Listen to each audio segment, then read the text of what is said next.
In the year 1500, a Portuguese fleet struck land on the far side of the Atlantic.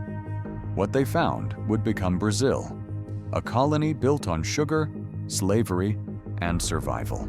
But how did a distant European kingdom turn forests into fortunes? And what price did the people of this land pay? The Atlantic was never meant to reveal Brazil that year. Pedro Álvares Cabral's fleet had been dispatched by King Manuel I of Portugal in 1500. Its mission clear: follow Vasco da Gama's route around Africa and secure a path to India's spice markets. But storms, winds, and fate pushed them westward into unknown waters. On April 22nd, land appeared on the horizon. What they saw would alter the trajectory of the Portuguese Empire forever. The fleet, composed of 13 ships and more than 1,000 men, had left Lisbon just a month earlier. Cabral was an aristocrat with limited experience at sea, chosen more for loyalty to the crown than navigation skills. He commanded under the guidance of skilled pilots who followed the winds and currents of the South Atlantic. By steering wide to avoid the African coast, they stumbled across a massive landmass that no European had ever charted: the eastern bulge of South America. The first sight was of a green shoreline, thick with forests and dotted with smoke from indigenous villages. Cabral named the place Ilha de Vera Cruz, Island of the True Cross, believing at first that it was an island. The location fell squarely within Portugal's half of the globe, as granted by the Treaty of Tordesillas, signed 6 years earlier. By sheer coincidence, the winds had delivered Cabral to a territory Portugal was legally entitled to claim, though few realized at that moment how vast and resource-rich it truly was. The first encounters between Portuguese sailors and the Tupi-speaking peoples were cautious, but not hostile. The Tupi lived in semi-nomadic communities, practicing shifting agriculture, fishing, and hunting. They greeted the Portuguese with curiosity, offering food, feathers, and wooden tools. In return, the Portuguese gave bells, mirrors, and trinkets, items that dazzled but also confused the locals. Cabral quickly ordered a mass to be held on shore, declaring the land consecrated to Christianity. Friar Henrique de Coimbra led the ceremony on April 26, 1500, in what is often remembered as the symbolic birth of Catholic Brazil. Crosses were raised, banners unfurled, and a stone marker was placed to assert Portuguese sovereignty. To the Tupi, this ritual held little significance. They had no concept of land ownership in the European sense. But to Cabral and the Crown, it was proof of possession. Despite this dramatic moment, Portugal initially showed little interest in colonizing the newfound territory. Compared to the lucrative spice trade with India, the dense forests of Brazil seemed secondary. Still, Cabral's men noted the abundance of Brazilwood trees, which produced a deep red dye prized in European markets. Within a few years, ships would return specifically to harvest this commodity, giving the land its lasting name, Brazil. As Cabral resumed his voyage eastward, he left behind more questions than answers. Was this land an island or part of a continent? How many people lived there? What wealth might it conceal? None of this was apparent. What was clear, however, was that Portugal had just stumbled upon a foothold in the Americas, a discovery that would, in time, prove as consequential as its ventures in Asia.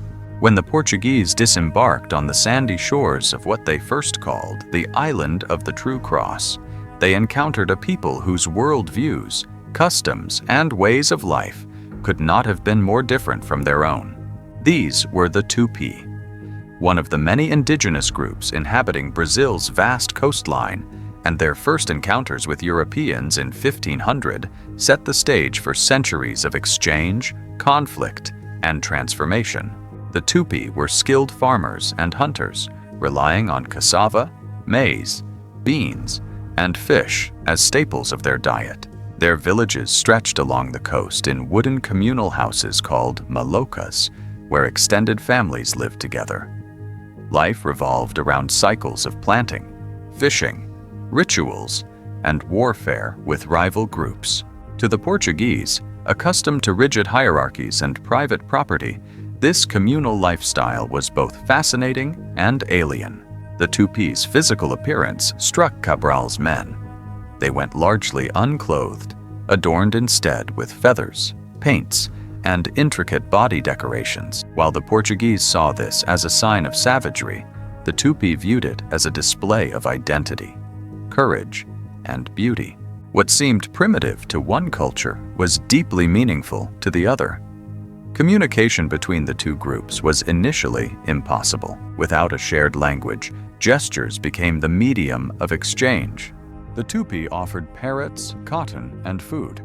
The Portuguese gave iron tools, trinkets, and bells. These items, though common in Europe, held extraordinary value in Tupi society. Iron axes and knives quickly became prized possessions, tools that could transform farming and warfare. To the Portuguese, the exchanges were small. To the Tupi, they carried transformative potential. Religion presented an even deeper divide. When Friar Henrique de Coimbra celebrated Mass on shore, the Tupi watched with curiosity. To them, the rituals, the chanting, the raised cross, the kneeling sailors, were incomprehensible but intriguing. The Portuguese interpreted this curiosity as a sign of openness to conversion. Yet the Tupi had their own spiritual systems, rooted in shamanic traditions, spirits of the forest and sea, and a cosmology tied to nature. These beliefs gave meaning to their daily lives and governed their relationship with the land. Despite these differences, the first encounters were largely peaceful. There were no immediate hostilities, no battles, no massacres. Instead, there was curiosity on both sides. For the Tupi, the strangers represented novelty. Men with pale skin, large ships, and weapons that thundered. For the Portuguese, the Tupi represented both opportunity and danger, potential allies, workers, or obstacles to be subdued. Yet beneath this fragile peace lay seeds of future conflict. The Portuguese assumed the right to claim the land for their king, consecrating it with crosses and ceremonies. The Tupi did not conceive of land ownership in such terms. For them, land was communal, shared among clans, not possessed by outsiders. The difference was initially invisible, but it would soon become the root of devastating misunderstandings. As Cabral's fleet prepared to depart, the Portuguese left no permanent settlement. But they carried with them impressions that would shape future expeditions. A land of abundance, a people who could be converted or subdued, and forests rich with valuable Brazil wood. The Tupi, in turn, were left with strange gifts, new tools, and the memory of enormous floating vessels that had appeared and vanished on the horizon. This first contact was neither conquest nor alliance, but a moment of suspended possibility. The relationship between Portuguese and indigenous Brazilians could have unfolded in countless ways. But as the decades progressed, the balance of power would shift. And the encounter of 1500 would be remembered as the quiet opening act to a much larger and harsher story. In the years immediately after Cabral's landing, Portugal showed little urgency in colonizing its new territory. India and the spice trade remained the crown's priority. But one discovery along Brazil's endless shoreline ensured that Portuguese ships would keep returning: the abundance of Brazil wood, a tree whose heartwood produced a deep red dye prized in European markets. In 16th century Europe, colored textiles were more than fashion. They were status. Bright fabrics signaled wealth and distinction, and red dyes, in particular, commanded a high price. The Brazil wood tree, known locally as pau-brasil, became the first economic link between Brazil and Europe. By the 1510s, merchant fleets regularly crossed the Atlantic, their holds filled with logs destined for dye workshops in Lisbon, Antwerp, and beyond. The harvesting of Brazil wood was, in many ways, the first system of exploitation in the new colony. Portuguese merchants lacked the workforce to cut and transport the heavy logs on the They relied on alliances with indigenous groups, particularly the Tupi, who were skilled in felling trees and navigating the forests. In exchange for iron tools, cloth, or trinkets, native men cut down the trees, drag them to the coast, and help load them onto ships. This trade appeared mutually beneficial. Indigenous communities gained access to metal tools that revolutionized farming and warfare, while the Portuguese profited from the sale of Europaea. However, beneath this surface, a growing imbalance exists. The Tupi soon found themselves pressured into cutting more wood than they needed or wanted. The Portuguese became fewer partners than overseers, demanding greater labor in exchange for goods of ever-diminishing value. Rivalries among indigenous groups added to the tension. Some tribes allied with the Portuguese to gain advantages over their neighbors, using access to European weapons and goods to strengthen their position. Others resisted the intrusion, attacking Portuguese trading posts and ships. The arrival of Europeans thus reshaped intertribal politics, turning old rivalries into battles fought with new tools of war. The environmental impact was equally significant. Brazil wood grew along the coast in dense clusters. By the mid-16th century, entire stretches of shoreline were stripped bare, leaving scars on the land. The Portuguese crown quickly realized that without regulation, the resource would vanish. In 1511, officials established the first royal monopoly on Brazil wood extraction, declaring that only licensed merchants could trade in it. This marked the beginning of state control over Brazil's natural wealth, a pattern that would continue with sugar, gold, and coffee in later centuries. The name Brazil itself was born from this trade. What had begun as Island of the True Cross or Land of the Holy Cross was gradually replaced by the practical, commercial label, the Land of Brazil wood. The resource became so synonymous with the territory that it defined its very identity. Yet this first economic cycle revealed a troubling truth. Brazil would not be valued primarily for its people or cultures, but for its ability to produce commodities desired in Europe. Brazil wood was the first commodity, but it would not be the last. Behind the colorful dye that brightened European fabrics was the shadow of exploitation, of forests, of indigenous labor, and eventually of enslaved Africans who would be forced to fuel the colony's next great industry. By the 1530s, Brazil wood alone could not hold Portugal's attention. The forests were thinning, profits were leveling, and rival powers, French corsairs in particular, prowled the coastline, eager to take what Portugal claimed but barely occupied. The Portuguese crown realized it needed something more substantial than trade expeditions. It needed permanent settlements. The solution lay in a crop that had already transformed islands in the Atlantic: sugarcane. Sugar was Europe's obsession. Once a rare luxury, by the 16th century, it had rapidly become a staple in aristocratic households, used to sweeten drinks, preserve fruit, and display wealth at feasts. Portugal had already tested sugar cultivation on Madeira, the Azores, and Cape Verde, combining fertile soils with enslaved African labor. Brazil, with its vast coastline, tropical climate, and fertile red earth, seemed like the next frontier for this white gold. The first sugar mills, or engenhos, were established in the 1530s along the northeast coast in Pernambuco and Bahia. These were not small farms, but sprawling complexes, cane fields stretching for miles, a central mill powered by oxen or water, boiling houses where juice was refined into crystals, and storehouses for export. Around these rose clusters of houses, chapels, and workshops, the beginnings of colonial towns. Initially, colonists attempted to utilize indigenous labor for the arduous tasks of planting, cutting, and processing cane. But resistance was fierce. Many Tupi refused permanent agricultural labor, fleeing into the forests or fighting back against Portuguese raids. Others succumbed to European diseases, their populations collapsing within a generation of first contact. The Portuguese response was brutal.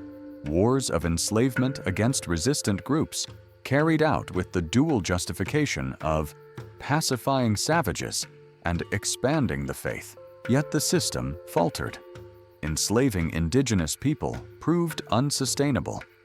Many died quickly under the harsh conditions, while others escaped or were rescued by their communities. By mid-century, planters turned increasingly to the transatlantic slave trade, bringing in Africans who were forced into the brutal cycle of the Engenho.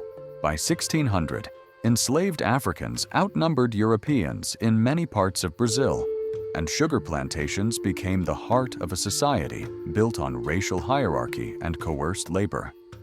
The economic success was staggering. Ship after ship left Salvador and Recife, holds packed with raw sugar bound for Lisbon, Antwerp, and beyond. Profits enriched planters, merchants, and the Portuguese crown, tying Brazil to the rhythms of European markets. Sugar transformed the colony from a loose outpost into a structured society with governors, laws, and church oversight. But sugar also left scars. Plantations consumed enormous tracts of land, displacing indigenous groups. Forests were cleared, soils exhausted, and ecosystems reshaped for monoculture. Human cost was heavier still. Thousands of enslaved people, both indigenous and African, were forced into back-breaking labor, their lives shortened by disease, overwork, and violence. The rise of sugar defined Brazil's colonial identity. The colony was no longer simply a land of Brazilwood, parrots, and first contacts. It had become one of the world's primary producers of a commodity that fueled Europe's sweet tooth, enriched empires, and entrenched slavery as the foundation of its economy. The Engenho was more than a plantation. It was a machine that bound Brazil to the brutal circuits of the Atlantic world. As the sugar economy took root in Brazil, so too did its darker undercurrent, the relentless pursuit of labor. For Portuguese colonists, the vast land was useless without hands to cultivate it. With enslaved Africans not yet arriving in large numbers, many turned to the native populations. But they would not submit quietly. The coastal Tupi-speaking peoples, among the first to encounter Portuguese settlers, had initially participated in trade and even alliances. Yet as demands for labor grew, so did coercion. Missionaries sought to civilize and convert, while colonists conducted slave raids under the pretext of war. These raids, known as bandeiras, began with crossbows and ended in chains. Whole villages were captured and marched to coastal plantations. But the indigenous peoples of Brazil were not passive victims. Across the 16th century, native resistance was widespread, strategic, and often brutal. Forest ambushes, village revolts, and attacks on mills became common. Leaders emerged from the chaos, spiritual figures, war chiefs, and shamans, who united tribes across linguistic and cultural lines. One such moment came in the Confederação dos Tamoios, Tamoio Confederation, a powerful alliance formed in the 1550s among Tupinamba and allied groups along the southeastern coast. With support from French traders hoping to undermine Portuguese control, the Tamoios launched coordinated attacks on colonial settlements. It was a rare and bold attempt to expel the colonizers altogether. Jesuit missionaries, such as Manuel da Nóbrega and José de Anchieta, negotiated tenuously with indigenous leaders, balancing the goal of Christian conversion with pleas to spare Portuguese settlers. Elsewhere, resistance took subtler forms: escape into the deep interior, sabotage of plantation equipment, refusal to adopt European customs, and the preservation of oral traditions and languages. These were acts of cultural survival, quiet rebellions against a world seeking to erase indigenous identity. The Portuguese, facing increasing difficulties, sought to legalize their domination. In 1570, King Sebastião issued a royal decree banning the enslavement of peaceful indigenous people, a move that, on paper, seemed moral. But in practice, it offered colonists a loophole. Anyone who resisted conversion or colonial order could be labeled hostile and thus enslaved. The Jesuits, meanwhile, created aldeas, or mission villages, where they sought to protect and convert indigenous groups. These were spaces of contradiction, offering temporary shelter from slavers, but also enforcing Christian discipline, European dress, and agricultural labor. For many indigenous Brazilians, it was a choice between spiritual colonization or physical capture. By the late 1500s, the tide began to shift. With indigenous resistance making coastal labor less reliable, Portuguese elites turned increasingly to Africa, establishing the transatlantic slave trade that would soon eclipse native enslavement altogether. But the legacy of these early wars remained etched into the landscape, in razed villages, scarred forests, and communities driven deep into the interior. Indigenous resistance was not simply a reaction to European conquest. It was an assertion of sovereignty, culture, and life. Though many tribes were decimated, others adapted, relocated, and survived. The wars of enslavement marked one of Brazil's first defining conflicts between those who sought to own the land and those who belonged to it. By the late 1500s, the Portuguese colonial model in Brazil was reaching a breaking point. The demand for labor on sugar plantations was relentless, yet indigenous resistance, disease, and the geographical vastness of Brazil made native enslavement increasingly unsustainable. The crown, merchants, and planters turned to a system already well established across the Portuguese Atlantic: the transatlantic slave trade. Africa was not a new territory for Portugal. Since the 1440s, Portuguese ships had explored and traded along West Africa's coast. Forts had been built, alliances struck, and captives transported to work in Madeira and São Tomé. Now, that system expanded dramatically, reshaped to fuel Brazil's insatiable sugar economy. The first large shipments of enslaved Africans arrived in Brazil around 1570. Most came from West Central Africa, particularly the kingdoms of Congo and Ndongo in what is now Angola. Portuguese merchants, often in collaboration with African elites and warlords, acquired captives through warfare, raids, and debt servitude. These individuals, men, women, and children, were forced into brutal marches to the coast, crammed into ships, and subjected to weeks of horror in the Middle Passage. For many, Salvador da Bahia was the first glimpse of the New World. Brazil's first capital became the beating heart of the slave trade. Enslaved people were sold in coastal markets like cattle, inspected, renamed, and shipped off to Engenhos across the Northeast. The scale of this trade grew rapidly. By the end of the 16th century, tens of thousands of Africans had already arrived in Brazil, and this was only the beginning. The conditions they faced were harrowing. On the plantations, enslaved Africans endured 18-hour days cutting cane under a scorching sun, then spent nights feeding fires in the mills. They were whipped for slowing down, branded like property, denied family life, and given meager food rations. Mortality rates were staggering. Many did not survive their first years. Yet even in this brutal system, Africans resisted. Some fled into the forests, forming quilombos, communities of escaped enslaved people who lived free, fought off slave catchers, and preserved African traditions. The most famous of these, Palmares, would grow into a fortified republic by the 17th century. Others rebelled directly, sabotaging mills, poisoning overseers, or rising in organized revolts. Most resistance, however, was quiet. Songs sung in secret, religions practiced underground, kinship formed in the shadows. African cultures began to reshape Brazil from within. Religious traditions like candomblé, musical forms like capoeira, and linguistic traces of Bantu and Yoruba languages blended with Portuguese colonial society, particularly in regions where enslaved populations outnumbered Europeans significantly. Brazil was not simply colonizing. It was becoming something new, a hybrid society, violently forged in fire and resistance. The arrival of African slavery marked a profound transformation in Brazil.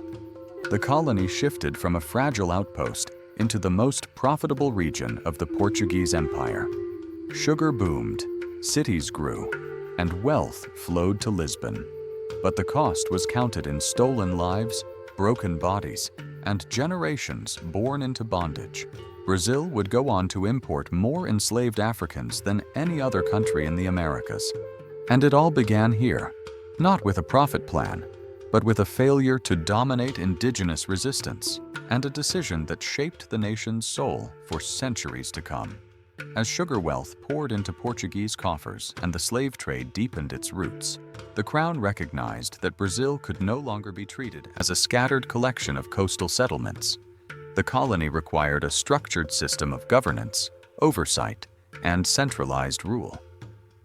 Thus began the formal organization of colonial administration, an evolving system of governorates, captaincies, and royal authority designed to transform Brazil into a functional empire, the Portuguese Empire.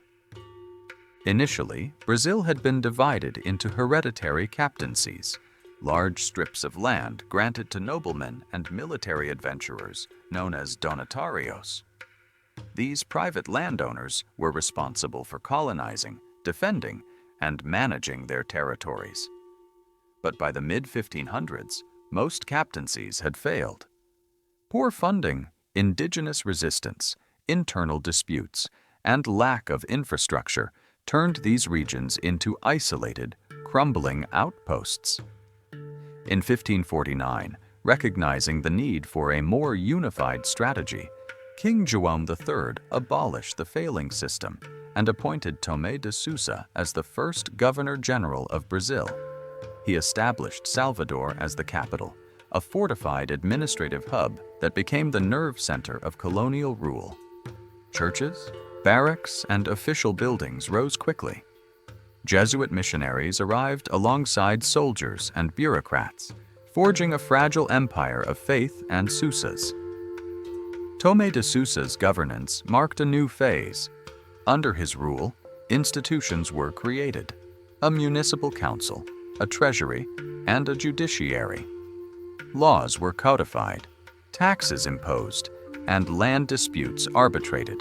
The church became both a spiritual authority and a colonial partner, working to Christianize indigenous peoples while reinforcing royal order. But Brazil's size defied centralization. The colony stretched over thousands of kilometers of dense forests, mountains, and rivers. To manage it, Portugal began dividing Brazil into administrative zones called governorates. In 1621, these were formally split into two central units: the state of Brazil, with its capital in Salvador, and the state of Maranhão, focused on the northern Amazonian region with a separate capital in São Luís. This division was partly strategic, to facilitate defense against foreign invaders, such as the French and Dutch, and to improve governance over distant territories. Each governorate had its own governor, subordinate to Lisbon, but wielding enormous power on the ground. These men controlled military forces, oversaw tax collection, issued land grants, and acted as the supreme judicial authorities. Their reach extended deep into colonial life, from plantation management to the suppression of uprisings. However, governance was uneven. Corruption was rampant, especially in remote areas. Colonial elites frequently clashed with royal officials, often resisting taxation or disregarding laws in favor of personal profit. Communication with Lisbon took months, sometimes years, leading to delays in decision-making and enforcement. Local councils, or câmaras municipais, evolved into semi-autonomous bodies, striking a balance between crown authority and settler interests. In practice, the colonial government walked a tightrope, enforcing Portuguese imperial policy while accommodating the realities of life in Brazil. Slavery, indigenous relations, land distribution, and trade all required constant negotiation and adjustment. The Jesuits, though instrumental in education and indigenous conversion, often found themselves at odds with planters and governors who wanted unimpeded access to native labor. By the early 1600s, Brazil was no longer an experiment. It was an organized colony, producing immense wealth and governed by a delicate web of power. The creation of governorates marked the transition from frontier to state, a transformation built on hierarchy, faith, and force. But that structure would soon be tested, not just from within, but from without. Foreign eyes were watching Brazil's riches with growing envy, and the age of invasion was approaching. By the early 17th century, Brazil had proven itself an imperial treasure, rich in sugar, strategically located, and vast in territory. But Portugal's hold on it was far from secure. As Europe entered an era of expanding empires and religious wars, Brazil became a tempting target for rival powers seeking their own colonial foothold in the Americas. The first major threat came from the French. As early as the 1550s, French traders had established informal alliances with indigenous groups along Brazil's coast, particularly the Tupinambá people. These relationships were not just commercial, they were military and diplomatic. In 1555, a fleet of French ships sailed into Guanabara Bay, modern-day Rio de Janeiro, establishing the colony of France Antarctique. Led by Nicolas Durand de Villegagnon, a French knight of the Order of Malta, the colonists, including Protestant Huguenots fleeing persecution, built Fort Coligny and declared their new settlement a refuge for religious liberty. To Portugal, this was more than a trespass. It was an existential threat. A rival European power was claiming its territory, forming alliances with native peoples, and undermining both Catholic authority and imperial control. In response, Governor Mem de Sa launched a military campaign. After several years of fighting, bolstered by Jesuit diplomacy and indigenous allies, the Portuguese expelled the French in 1567, razing their forts and reclaiming Rio de Janeiro. But the message was clear: Brazil was vulnerable. The Dutch, however, posed an even greater danger. In 1580, Portugal fell under Spanish rule through a dynastic union, creating the Iberian Union. Suddenly, the enemies of Spain, particularly the newly independent Dutch Republic, were also enemies of Portugal. The Dutch, driven by both commerce and Calvinist zeal, sought to break the Spanish-Portuguese monopoly on Atlantic trade. Their primary weapon? The powerful Dutch West India Company, WIC, was a state-sponsored enterprise designed to attack Iberian colonies and seize control of the sugar trade. In 1624, a Dutch fleet captured Salvador, Brazil's capital, stunning the Portuguese and throwing the colony into chaos. Though Portuguese and Spanish forces retook the city the following year, the Dutch regrouped. In 1630, they returned, this time targeting Pernambuco, the heart of Brazil's sugar economy. They succeeded. The Dutch occupation of northeast Brazil, lasting nearly 25 years, would become one of the most dramatic episodes in the colony's history. Under Dutch rule, Mauricio de Nassau, a liberal-minded governor, introduced urban planning, religious tolerance, and scientific inquiry in Recife and Olinda. He brought artists, engineers, and scholars to the colony, transforming it into a model of Enlightenment-style governance, but only for the elite. The majority of enslaved Africans and indigenous people remained in chains, and resistance never ceased. Portuguese settlers, loyal to the crown and hostile to Calvinist rulers, began organizing guerrilla campaigns. Backed by native allies, former Jesuits, and enslaved people who saw a chance for escape or leverage, they waged a slow-burning war of attrition. Over time, the Dutch grip weakened. By 1654, they had surrendered Pernambuco and withdrawn completely, marking the end of Dutch Brazil. These foreign invasions exposed the empire's fragility. Despite its sugar fortunes, Brazil was never truly secure. The vastness of the land, the decentralized power structure, and the reliance on enslaved labor made it a challenging yet tempting colony to control. The French and Dutch had revealed cracks in the system and left behind legacies in language, art, and war. More importantly, these conflicts forced the Portuguese to reassess their commitment to Brazil. Defense became a priority. Forts were strengthened, coastal cities reinforced, and the state's involvement in colonial life deepened. Brazil had survived the storms, but the scars remained. Emerging in colonial Brazil, one forged from conquest, resistance, faith, and forced migration. It was a world of stark contrasts: wealth and poverty, faith and brutality, nobility and slavery. The colony was not just a Portuguese outpost. It was becoming a cultural fusion unlike anything Europe had seen before. At the top of the social ladder stood the Portuguese elite: landowners, merchants, governors, and clergy. These men, and occasionally women, controlled Brazil's economic engines: sugar mills, land grants, and the slave trade. Their wealth was tied to property and prestige. In urban centers like Salvador, Recife, and Rio de Janeiro, colonial aristocrats constructed Baroque churches, tiled mansions, and elaborate religious festivals that reflected their Iberian heritage.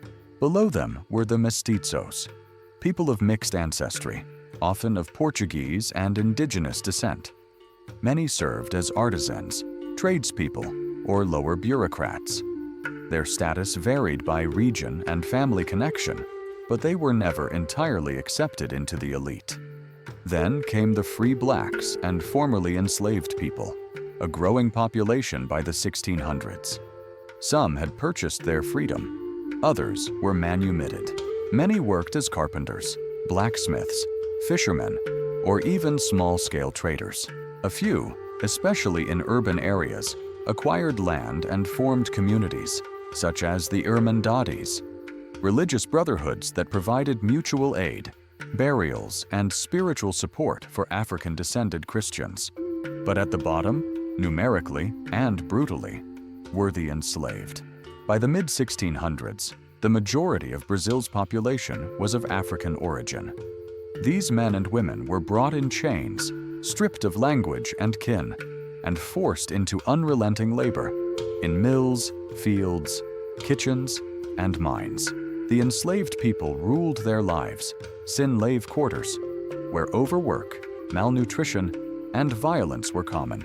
Yet they resisted. Through hidden rituals, whispered songs, and occasional revolts, enslaved Africans preserved fragments of their identity and fought to survive.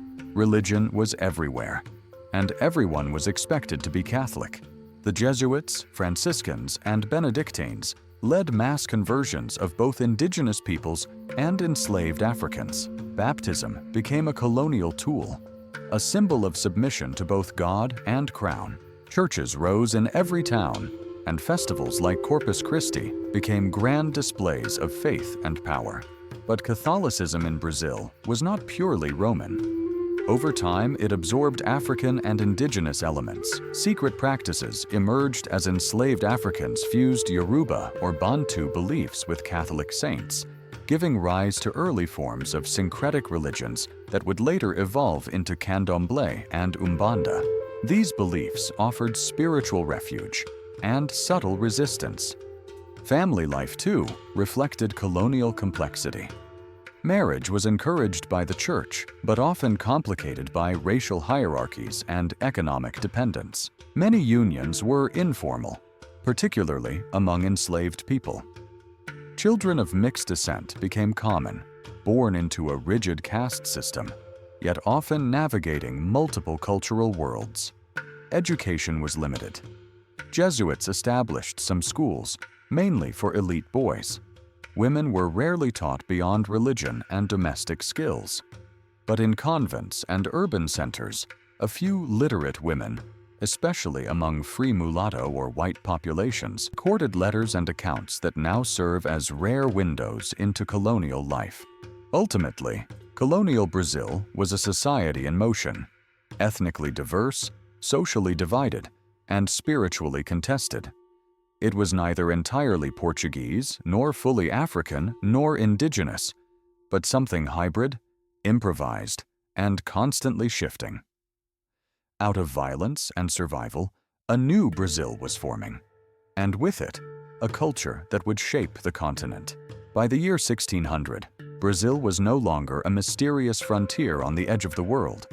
It had become a colony, scarred, shaped, and reshaped by the collisions of ambition, resistance, and survival. What had begun in 1500 with a hesitant landing by Pedro Álvares Cabral had, within a century, become one of the most vital arms of the Portuguese Empire.